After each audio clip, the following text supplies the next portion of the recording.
Does that mean you can get along without me? I think of myself as your friend. No, if they were all like you, it would be different. He takes the glasses and the bottle and puts them away. There's a second's silence, and then Anne speaks, hesitantly, shyly. Peter, did you ever kiss a girl? Yes, once. That picture's crooked. Was she pretty? Huh? The girl that you kissed. I don't know. I was blindfolded. It was at a party, one of those kissing games. Oh, I don't suppose that really counts, does it? It didn't with me. I've been kissed twice. Once a man I'd never seen before kissed me on the cheek when he picked me up off the ice and I was crying. And the other was Mr. Coopers, a friend of Father's who kissed my hand. You wouldn't say those counted, would you? I wouldn't say so. I know almost for certain that Margot would never kiss anyone unless she was engaged to them. And I'm sure, too, that Mother never touched a man before Pym. But I don't know. Things are so different now. What do you think? Do you think a girl shouldn't kiss anyone except if she's engaged or something? It's so hard to try to think about what to do, when here we are with the whole world falling around our ears, and you think, well, you don't know what's going to happen tomorrow, and what do you think? I suppose it depends on the girl. Some girls, anything they do's wrong, but others, well, it wouldn't necessarily be wrong with them. The carillon starts to strike 9 o'clock. I've always thought that when two people... 9 o'clock, I have to go. That's right. Good night.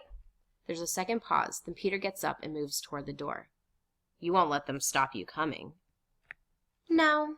Sometimes I might bring my diary. There are so many things in it that I want to talk over with you. There's a lot about you. What kind of thing? I wouldn't want you to see some of it. I thought you were a nothing, just the way you thought about me. Did you change your mind, the way I changed my mind about you? Well, you'll see.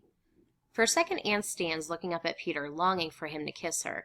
As he makes no move, she turns away. Then suddenly Peter grabs her awkwardly in his arms, kissing her on the cheek. Anne walks out, dazed. She stands for a minute, her back to the people in the main room. As she regains her poise, she goes to her mother and father and Margot, silently kissing them. They murmur their good nights to her. As she is about to open her bedroom door, she catches sight of Mrs. Von Daan. She goes quickly to her, taking her face in her hands and kissing her first on one cheek and then on the other. Then she hurries off into her room. Mrs. Von Daan looks after her, and then looks over at Peter's room. Her suspicions are confirmed. Aha! The lights dim out. The curtain falls on the scene. In the darkness, Anne's voice comes faintly at first and then with growing strength. By this time, we all know each other so well that if anyone starts to tell a story, the rest can finish it for him. We're having to cut down still further on our meals. What makes it worse? The rats have been at work again. They've carried off some of our precious food. Even Mr. Dussel wishes now that Moushy was here. Thursday, the 20th of April, 1944. Invasion fever is mounting every day. Miep tells us that people outside talk of nothing else. For myself, life has become much more pleasant. I often go to Peter's room after supper. Oh, don't think I'm in love, because I'm not. But it does make life more bearable to have someone with whom you can exchange views. No more tonight. P.S. I must be honest.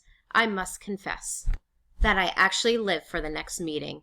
Is there anything lovelier than to sit under the skylight and feel the sun on your cheeks and have a darling boy in your arms? I admit now that I'm glad the Von Daans had a son and not a daughter. I've outgrown another dress. That's the third. I'm having to wear Margot's clothes after all. I'm working hard on my French, and am now reading La Belle Nivernaise. As she is saying the last lines, the curtain rises on the scene. The lights dim on as Anne's voice fades out. Scene 3. It is night. A few weeks later. Everyone is in bed. There is complete quiet. In the Von Daans' room, a match flares up for a moment and then is quickly put out. Mr. Von Daan, in bare feet, dressed in underwear and trousers, is dimly seen coming stealthily down the stairs and into the main room, where Mr. and Mrs. Frank and Margot are sleeping.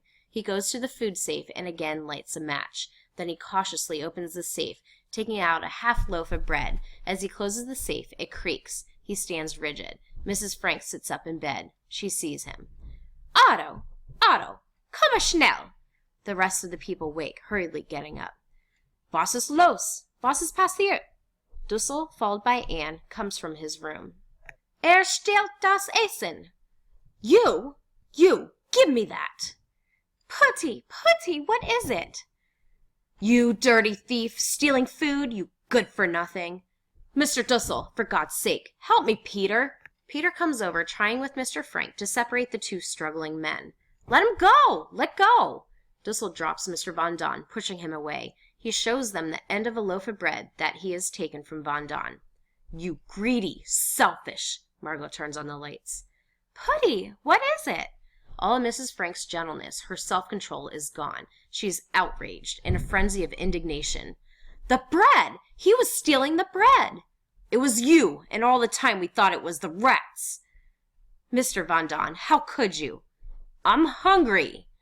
We're all of us hungry. I see the children getting thinner and thinner. Your own son Peter. I've heard him moan in his sleep, he's so hungry.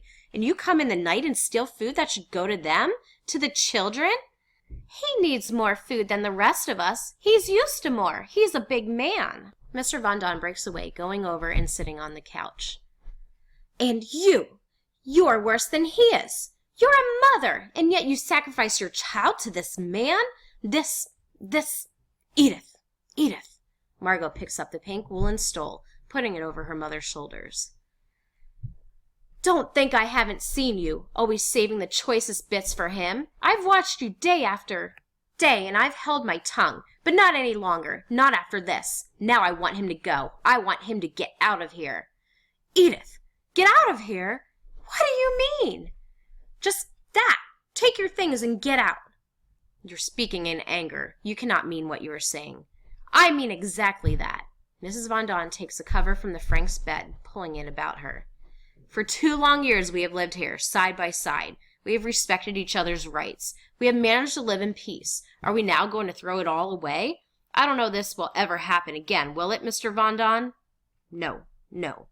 He steals once, he'll steal again. Mr. Von Daan, holding his stomach, starts for the bathroom. Anne puts her arms around him, helping him up the step. Edith, please, let us be calm. We'll all go to our rooms, and afterwards we'll sit down quietly and talk this out. We'll find some way. No more talk. I want them to leave. You'd put us out on the streets? There are other hiding places. A cellar? A closet? I know, and we have no money left even to pay for that. I'll give you money. Out of my own pocket, I'll give it gladly. She gets her purse from a shelf and comes back with it. Mr. Frank, you told Putty you'd never forget what he'd done for you when you came to Amsterdam. You said you could never repay him, that you... I should have spoken out long ago. You can't be nice to some people. There would have been plenty for all of us if you hadn't come in here. We don't need the Nazis to destroy us. We're destroying ourselves. He sits down with his head in his hands. Mrs. Frank goes to Mrs. Von Daan. Give this to Meep. She'll find you a place. Mother, you're not putting Peter out. Peter hasn't done anything. He'll stay, of course. When I say I must protect the children, I mean Peter, too. Peter rises from the steps where he has been sitting. I'd have to go if Father goes. Mr. Von Daan comes from the bathroom. Mrs. Von Daan hurries to him and takes him to the couch. Then she gets water from the sink to bathe his face. He's no father to you, that man. He doesn't know what it is to be a father. I wouldn't feel right. I couldn't stay. Very well, then. I'm sorry. No, Peter, no! Peter goes into his room, closing the door after him. Anne turns back to her mother, crying. I don't care about the food. They can have mine. I don't want it. Only don't send them away. It'll be daylight soon. They'll be caught. Please, Mother. They're not going now. They'll stay here until Meep finds them a place. But one thing I insist on. He must never come down here again. He must never come to this room where the food is stored. We'll divide what we have, an equal share for each. Dussel hurries over to get a sack of potatoes from the food safe. Mrs. Frank goes on to Mrs. Von Daan. You can cook it here and take it up to him. Dussel brings the sack of potatoes back to the center table. Oh, no. We haven't sunk so far that we're going to fight over a handful of rotten potatoes. Mrs. Frank, Mr. Frank, Margot, Anne, Peter, Mrs. Von Daan, Mr. Von Daan, myself, Mrs. Frank. The buzzer sounds in Meep's signal. It's Meep! He hurries over, getting his overcoat and putting it on. At this hour? It is trouble. I beg you, don't let her see a thing like this. Anne, Peter, Mrs. Von Daan, Mr. Von Daan, myself. Stop it! Stop it! Mr. Frank, Margot, Anne, Peter, Mrs. Von Daan, Mr. Von Daan, myself, Mrs. Frank. You're keeping the big ones for yourself? All the big ones? Look at the size of that! And that! Dussel continues on with his dividing. Peter, with his shirt and trousers on, comes from his room. Stop it! Stop it! We hear Miep's excited voice speaking to Mr. Frank below. Mr. Frank, the most wonderful news! The invasion has begun! Go on! Tell them! Tell them! Miep comes running up the steps ahead of Mr. Frank. She has a man's raincoat on over her night clothes and a bunch of orange-colored flowers in her hand. Did you hear that, everybody? Did you hear what I said? The invasion has begun! The invasion! They all stare at Miep, unable to grasp what she is telling them. Peter's the first to recover his wits. Where? When? When, Miep? It began early this morning.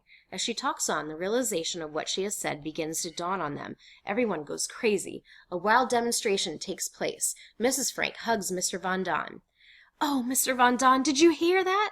Dussel embraces Mrs. Von Daan. Peter grabs a frying pan and parades around the room, beating on it, singing the Dutch national anthem. Anne and Margot follow him, singing, weaving in and out among the excited grown-ups. Margot breaks away to take the flowers from Miep and distribute them to everyone. While this pandemonium is going on, Mrs. Frank tries to make herself heard above the excitement. How do you know? The radio, the BBC. They said they landed on the coast of Normandy. The British? British, Americans, French, Dutch, Poles, Norwegians, all of them, more than 4,000 ships. Churchill spoke, and General Eisenhower, D-Day they call it. Thank God, it's come. At last! I'm going to tell Mr. Kraler. This will be better than any blood transfusion. What part of Normandy did they land, did they say? Normandy, that's all I know now. I'll be up the minute I hear some more. She goes hurriedly out. What did I tell you? What did I tell you? Mrs. Frank indicates that he has forgotten to bolt the door after Miep. He hurries down the steps. Mr. Von Daan, sitting on the couch, suddenly breaks into a convulsive sob. Everybody looks at him bewildered. Putty, what is it? What happened? Please, I'm so ashamed. Mr. Frank comes back up the steps. Oh, for God's sake. Don't, Putty. It doesn't matter now. Didn't you hear what Miep said? The invasion has come. We're going to be liberated. This is a time to celebrate. He embraces Mrs. Frank and then hurries to the cupboard and gets the cognac and a glass. To steal bread from children. We've all done things that we're ashamed of. Look at me, the way I've treated Mother. So mean and hard to her. No, Anneke, no. Anne runs to her mother, putting her arms around her. Oh, Mother, I was awful. Not like me. Not one is as bad as me. Stop it now. Let's be happy. Here, here. Schnapps. L'Achaim. Von Daan takes the cognac. They all watch him. He gives them a feeble smile. Anne puts up her fingers in a V for victory sign. As Von Daan gives an answering V sign, they are startled to hear a loud sob from behind them. It is Mrs. Frank, stricken with remorse. She is sitting on the other side of the room. Mr. Von Daan brings her his glass of cognac. No, you were right. That I should speak that way to you. Our friends, our guests, she starts to cry again. Stop it. You're spoiling the whole invasion. As they are comforting her, the lights dim out. The curtain falls. We're all in much better spirits these days. There's still excellent news of the invasion. The best part about it is that I have a feeling that friends are coming.